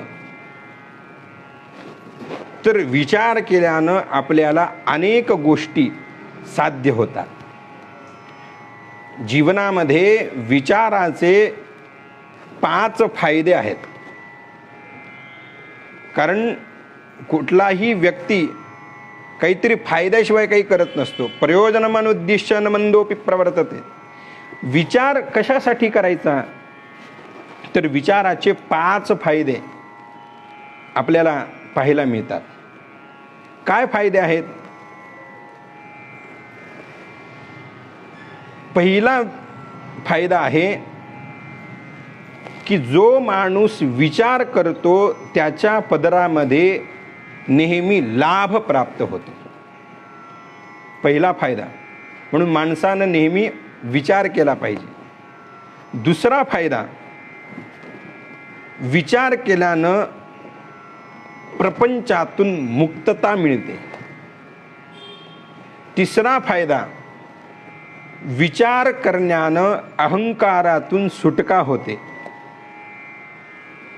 चौथा फायदा, विचार केल्यानं मायापाशातून मुक्तता होते. आणि पाचवा फायदा, की मरणाच्या दारातून आपल्याला परत येता येतं. हे विचार करण्याचे 5 फायदे आपल्याला पाहायला मिळतात. मी प्रत्येकाला प्रमाण देतो, एक एक प्रमाण देतो आणि मी पुढे जातो. जो माणूस विचार करतो ना, त्याच्या पदरामध्ये लाभ प्राप्त होतो. जो व्यक्ती विचार करत नाही, जो अविचारी आहे, त्याला कधीच लाभ प्राप्त होत नाही. तुकाराम महाराजांनी सांगितलंय, तुका म्हणे भीड कोटी, लाभ विचाराचे पोटी. विचाराच्या पोटामध्येच लाभ आहे. म्हणून लाभाचा पहिला फायदा, विचाराचा पहिला फायदा, आपल्याला लाभ प्राप्त होतो. आता जे विद्यार्थी असतात ते विचार करून अभ्यास करतात, बरोबर आहे की नाही? विचार करून अभ्यास करतात, म्हणूनच ते परीक्षेमध्ये पहिल्या क्रमांकावरती येतात. आणि जे विचारच करत नाहीत, आहे की नाही, ते परीक्षेमध्ये पहिला क्रमांक मिळवतात, पण खालून मिळवतात, आहे की नाही? म्हणून विचाराचा पहिला जर काही फायदा असेल तर तो म्हणजे आपल्या पदरामध्ये लाभ प्राप्त होतो. दुसरा फायदा सांगितला जातो विचाराचा, तो म्हणजे प्रपंचातून मुक्तता होते. आता मला सांगा, असा एक तरी जीव आहे का की मला प्रपंचातून मुक्तता नको म्हणणार? प्रत्येकाला वाटतं आता हे किती दिवस, बस एकदा हे आता संपवावं, नको नको, किती दिवस तेच तेच तेच तेच. प्रत्येकाला इच्छा आहे प्रपंचातून मुक्तता. पण प्रपंचातून मुक्तता होते का? होत नाही महाराज, ती काही साधी गोष्ट नाही. प्रपंचातून मुक्त, मग आता मुक्तता होत नाही, मग होणारच नाही का? होणारच नाही असं नाही. प्रपंचातून मुक्तता होते. प्रपंचातून मुक्तता जर करायची असेल तर विचाराशिवाय दुसरं काहीच त्याला साधन नाही. ज्ञानेश्वर महाराजांनी ज्ञानेश्वरीमध्ये सांगितलंय, तैसे विचारिता निरसले, ते प्रपंचू सहज सांडियले, मग तत्वता तत्व उरले ज्ञानियासी. आहे की नाही? तैसे विचारिता निरसले, ते प्रपंचू सहज सांडियले. विचारानंच प्रपंच सांडायचा असतो, सांडला जातो. म्हणून विचाराचा दुसरा फायदा म्हणजे प्रपंचातून मुक्तता. तिसरा फायदा विचाराचा, की अहंकारातून सुटका होते. काय, अहंकार एवढा बलवत्तर आहे, तो प्रत्येकाला ग्रासतो. पण त्या अहंकारापासून जर सुटका जर प्राप्त करायची असेल तर ती सुद्धा आपल्याला विचारानेच साध्य होते. हे सुद्धा महाराज आपल्याला माऊलीच 6व्या अध्यायामध्ये सांगतात. 6वा अध्याय, मला वाटते 5वा का 6वा क्रमांकाचा श्लोक पहा. हा विचारोनी अहंकार सांडिजे, मग अस्तीच वस्तू होईजे, तरी आपली स्वस्ती सहजे आपण केली. माऊली सांगतात, आपले विचारातून जर अहंकारातून जर सुटका जर करून घ्यायची असेल तर ती सुद्धा विचारानं प्राप्त होती. हा विचारोनी अहंकार सांडिजे. हे विचाराचा तिसरा फायदा सांगितला जातो. विचाराचा चौथा फायदा, की मायापाशातून सुटका होते. अहो, ही मायापाशातून सुटका होणं ही काही सामान्य गोष्ट वाटते? भगवंतानं गीतेमध्ये सांगितलं, दैवी हेषा गुणमयी मम माया दुरत्यया. ही अत्यंत कठीण आहे. ह्याच्यातून तरुणदान फार कठीण आहे. अहो, सर्व सुखाची आशा जन्म गेला, क्षण एक मुक्ती यत्न नाही केला, हिंडता दिशाशीण पावला, माया वेष्टीला जीव माला. या मायेतून सुटका होणं फार कठीण आहे, फार कठीण आहे. म्हणून ती कधीच सुटणार नाही असं आहे का? असं नाही बरं काय. ती कठीण जरूर आहे. अहो, ती माया किती त्रास देते, ती किती कठीण आहे. तुकाराम महाराजानं एक फार छान गाथेमध्ये एक प्रकरण रंगवलेलं आहे माये संबंधात. एका गावामध्ये एक आजी होती. एका गावामध्ये एक आजी होती. तिला लोक म्हणायचे, काय आजीबाई, एवढे वर्ष झालं तुम्ही एकदाही पंढरपूरच्या वारीला आला नाहीत. चला, तिने सांगितलं, नाही आता यावेळेस मात्र नक्की यायचंय. झालं, आता वैशाखामध्ये पोराचं लग्न झालं की ज्येष्ठामध्ये आषाढी वारीला यायचंच आहे मला. झालं, वैशाखामध्ये दणदणीत लग्न वगैरे होतं आणि सगळेजण म्हणालेत म्हणून ती आजीबाई महाराज कशी तरी तयार होते. आवा चालली पंढरपुरा, वेशीपासून आली घरा. हा अभंग सगळा बघा तुकाराम महाराजांनी फार छान सुंदर वर्णन केल्या. ती आजीबाई पंढरपूरला निघाली, सगळी तयारी वगैरे केली, पंढरपूरला निघाली आणि वेशीपासून आली घरी. ती वेशीपर्यंत गेली. वेशीपर्यंत गेल्यानंतर ती पुन्हा घरी आली. घरी आल्यानंतर म्हणू लागली सुनबाईला, अहो नका वेचू दूध दही, परिसे गे सुनबाई. हा अभंग आहे गाथ्यामध्ये, पहा फार मोठा अभंग आहे 15 कडव्याचा. हे सगळं मला सांगत बसायचं नाही. परिसे गे सुनबाई, नको वेचू दूध दही. आता मी गेल्यानंतर भरपूर दूध दह्याचा वेच करशील तर तू तसं करू नकोस. आता ती सुनबाई म्हणायला लागली, सासूबाई तुम्ही दूध दह्याचं मला बोललात पण गहू ज्वारीचं बोलला नाही. तिने सांगितलं, मी गहू आणि ज्वारीला मी खुना करून ठेवल्यात म्हणे. ते मला कळणार आहे पण दूध दह्याचं कळणार नाही ना, म्हणून मी तुला सांगते आहे. कारण की दूध दही रोजच्या रोज येणार आहे. ते तू जास्त खर्च करू नकोस, त्याचं तूप बनवून ठेव. त्याने सांगितलं ठीक आहे ठीक आहे. पुन्हा गेली दिंडी. तोपर्यंत महाराज वेशीपर्यंत आली होती. वेशीपर्यंत आल्यानंतर मारुतीरायाचं तिथं मंदिर होतं. सगळे महाराज वारकरी अभंग म्हणत होते, शरण शरण हनुमंता वगैरे वगैरे असा अभंग चालू असताना तिला वाटलं एकदा पटकन जाऊन घरी यावं, अजून काही सूचना द्याव्यात. म्हणून आबा चालली पंढरपुरा, वेशीपासून आली घरा. पुन्हा ती घरी येते आणि घरी आल्यानंतर ती तिला सांगते, ऐके गोष्टी सादर बाळे. मी तुला एक गोष्ट सांगते, तू नीट ऐक सुनबाई. करी जतन फुटके पाळे. काय सूचना देते?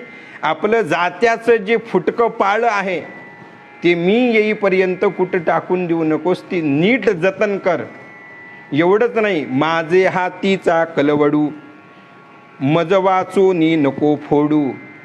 मी जो त्या गौऱ्याचा, पूर्वीच्या काळी ते गौऱ्या थापायच्या त्याचा कलवड तयार करायचं, ते जे मी बनवलेलं आहे ते मज वाचूनी नको फोडू.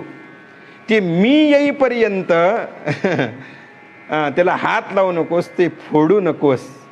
आता हे सांगत बसलं तर भरपूर आहे. 15 चरणाचा तो अभंग आहे. सगळा घरी जाऊन आपण निवांत तू पहा. मला काय सांगायचंय की सगळं सांगते. तिने सांगते की तू जास्त दूध दही खाऊ नकोस, हे कलवड फोडू नकोस, मी जे वळवट वगैरे जे हे ठेवले त्याला हात लावू नकोस, ऐक नाही. आता हे सगळ्या सूचना ऐकल्यानंतर सूनबाई म्हणते, अहो सासूबाई, सून म्हणे बहुत निके, तुम्ही यात्रेसी जावे सुखे. सूनबाई म्हणते, अहो तुम्ही एवढा विचार करू नका, तुम्ही तुमचं स्वहित करा आणि तुम्ही सर्व मागील आशा सोडा. तुम्ही सगळे ह्या आशा वगैरे सोडा आणि तुम्ही यात्रेला जा. आता सुनबाईनं असं सांगितल्यानंतर त्या सासूबाईला वाटायला लागलं, तुकाराम महाराजांनी हे फार छान रंगवलंय प्रकरण. तिला वाटायला लागलं ज्या अर्थी मी गेल्यानंतर हिला आनंद होतो आहे, म्हणजे मी जावं आणि इकडे हिनं कुठलाही कारभार करावा असं काहीतरी हिच्या मनामध्ये दिसतंय. म्हणून महाराज तिनं सांगितलं की नाही नाही म्हणे. तिनं सांगितलं हे सगळं लेकरं बाळं हे ते हीच माझं सगळं पंढरपूर आहे, मला तिकडे जाऊन काय करायचं आहे की नाही. म्हणून महाराज ती वेशीमध्ये गेलेली पुन्हा परतून आली. तुकाराम महाराज सांगतात, तुका म्हणे ऐसे जन गोवी येले माये करुण. ही अशी माया आहे की काही केल्या महाराज त्याच्यातून सुटका होत नाही, माणसाला ती गोवत राहते आहे की नाही. एवढी ती प्रचंड आहे. आता ही एवढी प्रचंड आहे, मग या मायेपासून तरुण जाताच येत नाही का. तर तुकाराम महाराजांनी सांगितलं, मायेपासून जर तरुण जायचं असेल तर दुसरं तिसरं काही नाही. तैसी सतना असत होये जे विचाराचे नाम नस आहे. ही जी माया आहे ती माया जर तरुण द्यायची असेल तर महाराज मायापाशातून जर सुटका करून घ्यायची असेल तर जे विचाराचे नाम नस आहे ते विचारानंच आपल्याला प्राप्त करून घेता येते, त्याच्यातून सुटका करून घेता येते. म्हणून विचाराचा हा चौथा फायदा आहे. आणि विचाराचा पाचवा फायदा म्हणजे की मरणाच्या दारातून सुटका होते. हो, कोणी केली का? केली. तुकाराम महाराजांनी स्वतःचा अनुभव सांगितला. तुकाराम महाराजांना आपण सगळेजण इथून जाणारे आहोत आपण, पण तुकाराम महाराज एक असे आहेत की मानव देह घेऊन निजधामाला गेले. असं त्यांचं वर्णन आहे. हे जे तुम्हाला शक्य झालं, मानव देह घेऊन तुम्ही जे निजधामाला गेलात, तुकाराम महाराजांना विचारले कसं काय. तर तुकाराम महाराजांनी सांगितलं, हे जे मला साध्य झालंय ते दुसरं तिसरं कशानं नाही तर ते मला विचारानंच साध्य झाले. मरणा ती सुटली काया विचारे या निश्चये. या मरणाच्या हातातून ही जी काया सुटली ते दुसरं तिसरं कशातून नाही तर विचारे या निश्चये. हे विचारानेच हे साध्य झालं. म्हणून माणसानं जो विचार करायचा आहे त्याचं कारण हे आहे. हे 5 विचाराचे फायदे आहेत. म्हणून तुकाराम महाराज आपल्याला जो विचार करायला सांगतात ते प्रत्येक क्षणाक्षणाला विचार करायला सांगतात. कशासाठी तर तरावया पार भवसिंधू. या भवनदीतून तरुण जर जायचं असेल तर महाराज प्रत्येक क्षण आणि क्षणाचा विचार झाला पाहिजे. आपण दुःखरूपी तीरावरती आहोत, पलीकडे सुखाचं तीर आहे आणि मध्ये फार मोठी एक माया नदी आहे. या माया नदीतून जर पार करायचं असेल तर त्याला एकच उपाय आहे. येथ एकची लीला तरले जे सर्व भावे मज भजले तया ऐलीच थडिये सरले माया जाळ. तुकाराम महाराज सांगितलं, माऊली सांगतात की दुःखाच्या ऐल तीरावरून सुखाच्या पैल तीराकडे जर जायचं असेल तर ते आपल्याला नामचिंतनानं साध्य होतं. म्हणून प्रत्येक क्षण ना क्षण वाया न घालवता नामचिंतन केलं पाहिजे, हे की नाही. तरावया पार भवसिंधू. या भवनदीतून आपल्याला तरुण जायचं आहे म्हणून नामचिंतन झालं पाहिजे. अशा पद्धतीनं अनेक अजूनही पुढे विचार आपल्याला आहे, पण मर्यादित वेळेमध्ये आपल्याला ही सेवा करायची आहे. तसं 1 तास चिंतन होतं, पण 1 तास 20 मिनिटं झालेले आहेत. माझा वेळ संपलेला आहे. तुकाराम महाराजांनी या अभंगातून आपल्याला सांगितलं की एकही क्षण वाया न घालवता प्रत्येक क्षणाक्षणाला विचार केला पाहिजे. त्याचं कारण म्हणजे की या भवनदीतून तरुण जाण्यासाठी, एक नाही, पुढे नाशिवंत देह जाणार सकळ वगैरे वगैरे अजून खूप सुंदर चिंतन आहे.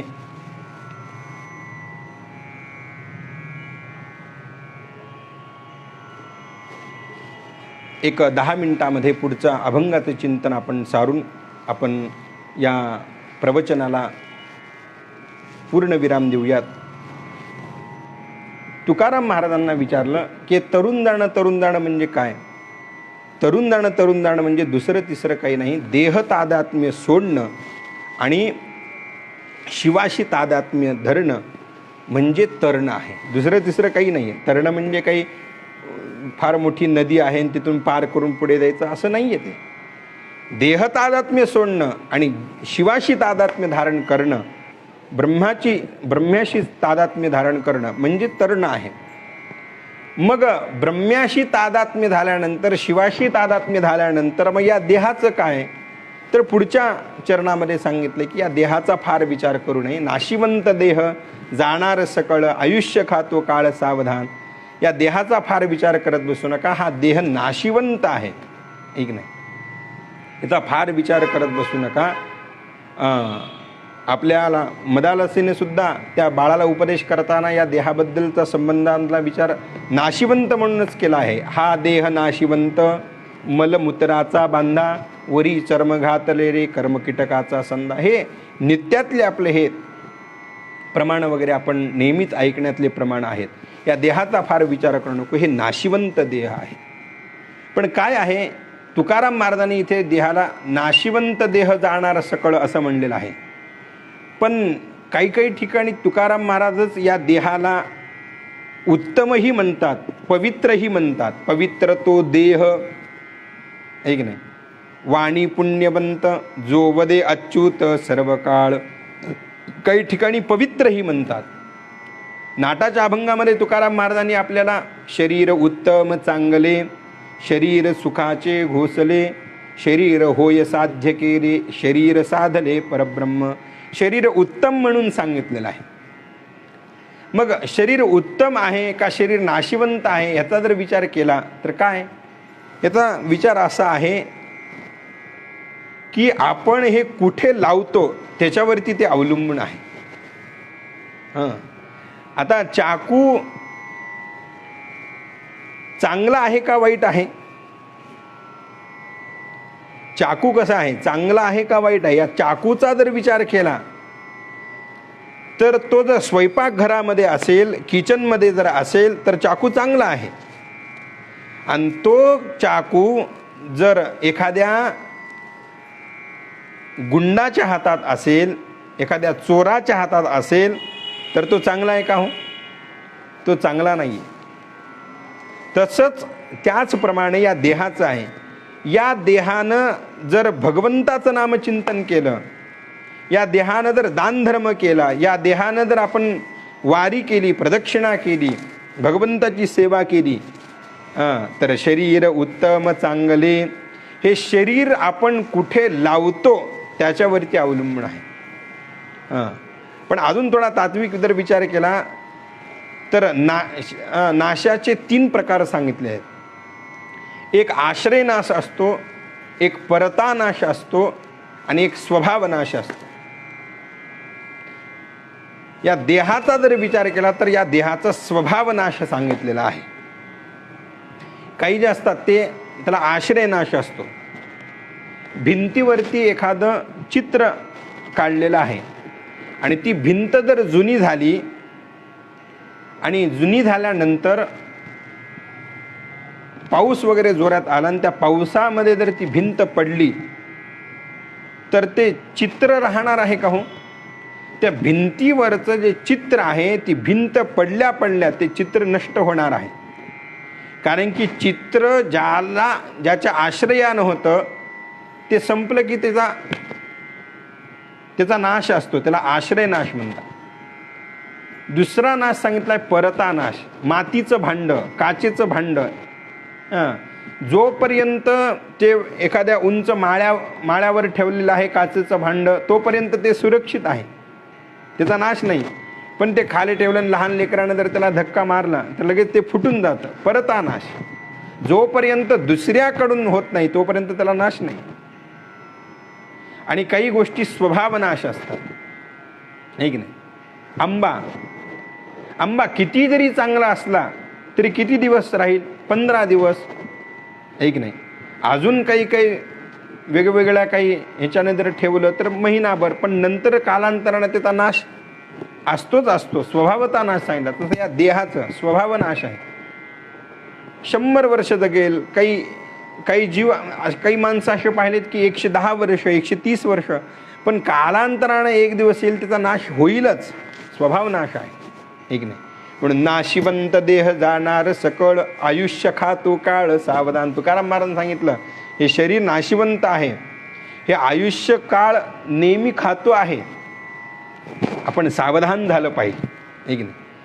नाथ महाराजांनी हरिपाठामध्ये सांगितलंय, घडोघडी काळ वाट याची पाहे, अजून किती आहे अवकाश.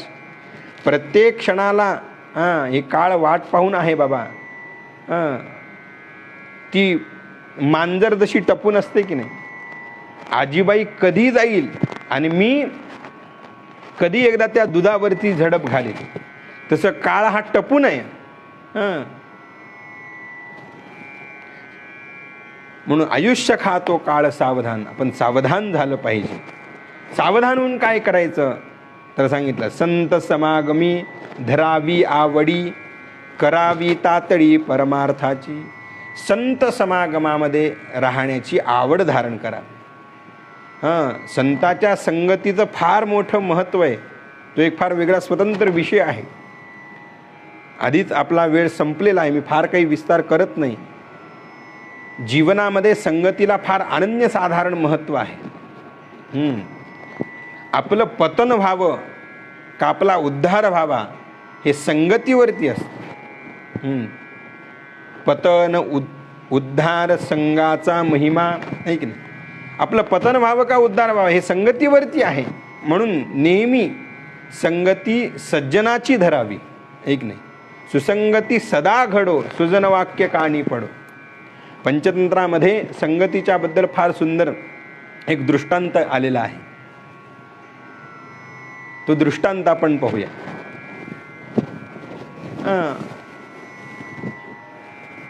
एका गावात एक गुराखी असतो.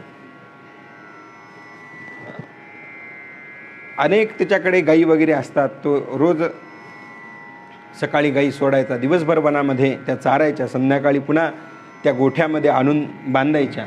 असं त्याचं ते चालू. त्या सगळ्या गायीमध्ये एक ओढाळ गाय आहे. सगळ्या गायी एका ठिकाणी बांधायच्या आणि ती ओढाळ गाय एका ठिकाणी बांधायची.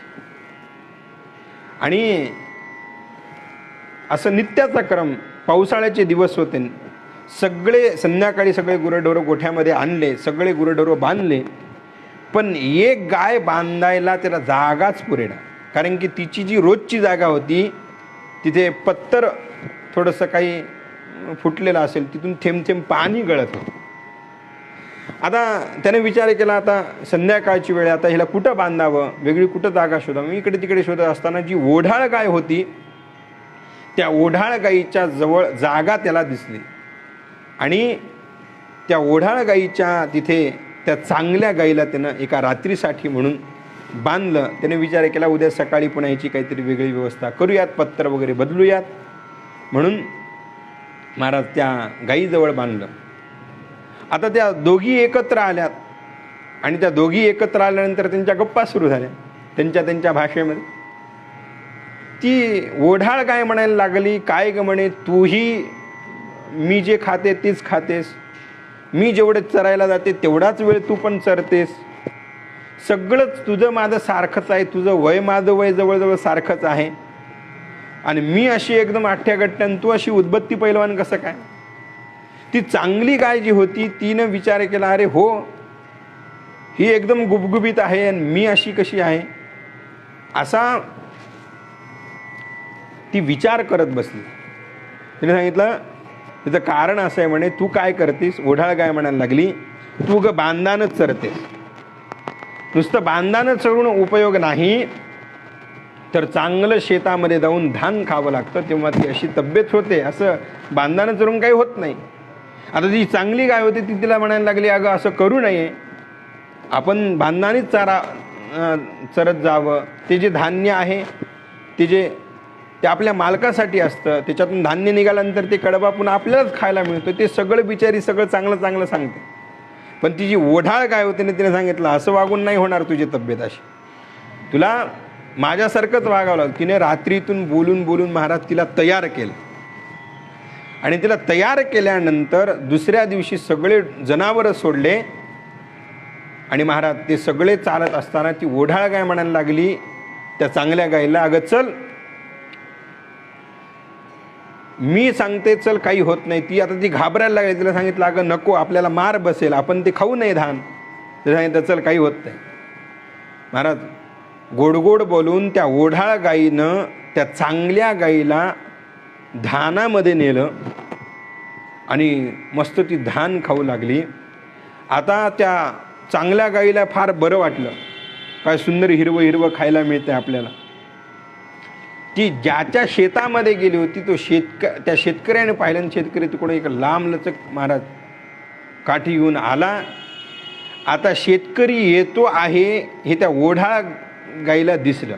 तिची रोजची प्रॅक्टिस होती, ती काय करायची, चारत चारत सगळीकडे चरत चरत सगळीकडे लक्ष ठेवायची, कोण येते काय नाही. तिला रोजची सवय होती, हिची काही रोजची सवय नाही, ही आपली मस्त खायला लागली. आणि त्या ओढाळ गायीनं पाहिलं की मालक येतोय काठी घेऊन, ती हळूच सटकली. आता ती ओढाळ गाय सटकली, आणि त्या शेतकऱ्याच्या हाती ही चांगली गाय लागली. त्या चांगल्या गायला एवढा मार बसला, आता ती इकडे तिकडे पळते, तिला काही रस्ता मिळेना, तिची सवयच नाही रोजची.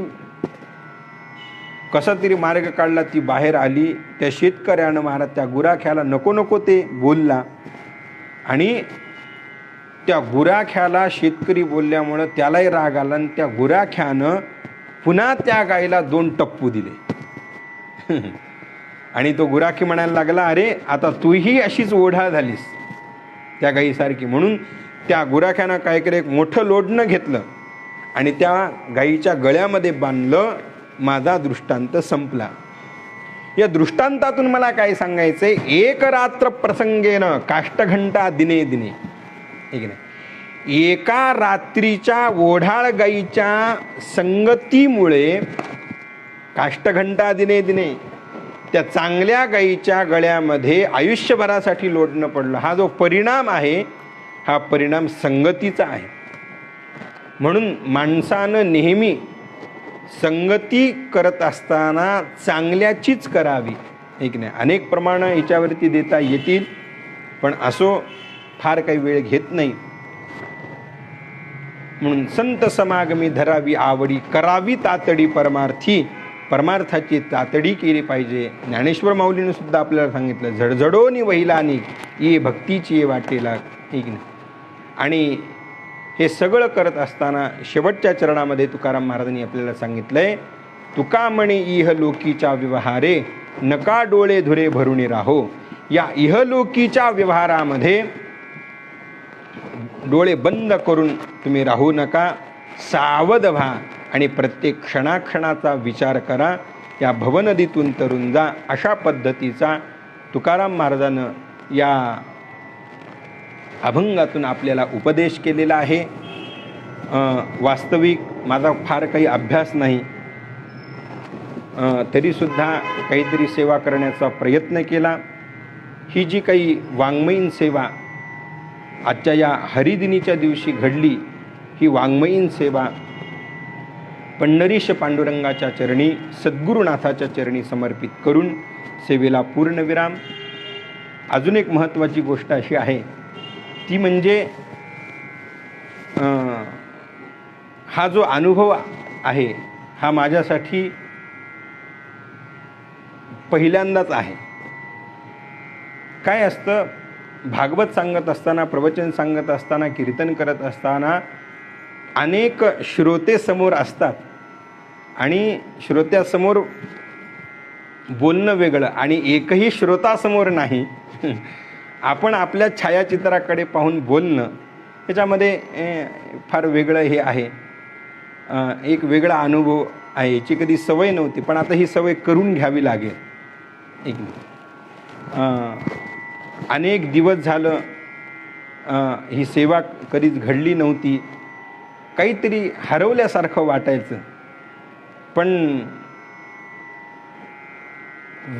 अध्यात्माला जर विज्ञानाची जोड जर अशा पद्धतीने जर मिळाली तर खूप चांगली गोष्ट आहे. अशीच सेवा वारंवार माझ्याकडून घडो. आणि प्रवीण शास्त्रीजी केळीकर यांनी जी मला इथे संधी दिली त्याच्याबद्दल त्यांचे शतशः मी आभार व्यक्त करतो, त्यांचा ऋणी राहतो. आणि आजची ही वाङ्मयीन सेवा इथेच मी पूर्ण करतो. कुंडली कबरधारी विठ्ठल श्री ज्ञानदेव तुकाराम पंढरीनाथ भगवान की जय.